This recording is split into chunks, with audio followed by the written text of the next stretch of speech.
Calabarzon, Cavite, Laguna, Batangas, Rizal, Quezon, mga taga Ilocan dyan, na imbag garabi ka na kayo, amin apo. Siyempre, bias ko yan eh.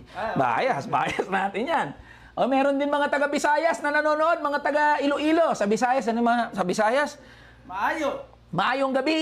Maayong gabi mga boss, mga kamanggagawa nating mga Ilonggo, maupay, hindi, mayap nga gabi. Basta, good evening. Good evening mga boss. Sige. Yan, pumapasok na yung ating mga viewers. Okay po ba yung audio? May nag-comment, mahina daw yung mic. Yan, okay, sige. Alright, mga boss. Umpisa na tayo.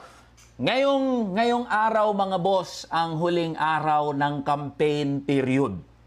Alam nyo, mga boss, grabe ang suporta na pinakita ng mga manggagawa at ordinaryong Pilipino, Luzon, Visayas at Mindanao. Wala tayong malaking makinarya, wala tayong bilyong-bilyong pondo, wala nga tayong endorser eh.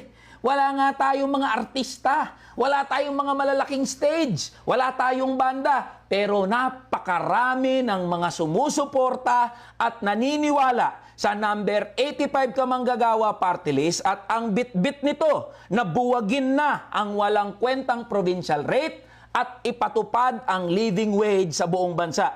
Kaya dahil dyan mga boss, pwede bang palakpakan natin, virtual clap natin ang bawat isa, palakpakan natin ang bawat isa mga boss, i-comment nyo yan. Maraming salamat sa inyo mga boss. Kayo, tayong mga manggagawa, ang nagpatakbo ng kampanyang to. Pinatunayan natin na hindi hadlang yung kakapusan sa pondo. Pinatunayan natin na hindi hadlang yung kawalan ng malaking makinarya. Dahil ang makinarya natin mismo ay mga manggagawa at ordinaryong Pilipino. Do you agree with that mga boss? Type yes! Yes! Ayan, nanonood yung mga kamanggagawa natin, no? Luzon, Visayas at Mindanao. At alam nyo mga boss, sa ilang buwan ng pangangampanya natin, na ipatampok sa buong Pilipinas, umalingaw-ngaw sa buong Pilipinas, sa buong bansa, yung pagbubuwag, yung kahalagahan na mabuwag na yung walang kwentang provincial rate at ipantay ang sahod ng mga manggagawa, NCR, Luzon, Visayas at Mindanao. Kaya ngayon pa lang mga boss, napakalaking tagumpay na sa atin yan. Napakalaking panalo na natin yan. Dahil pinag-usapan ng buong bansa, ng mga manggagawa, ng mga ordinaryong Pilipino na mabuwag na yung provincial rate. Tayong lahat yan mga boss ang dahilan kung bakit umingay yan. Tayong lahat ang dahilan kung bakit binibitbit. Marami na nga nakikiepal eh, no? Ang dami na nga nakikiepal, ang dami na nga nakikisawsaw. Pero okay lang yan.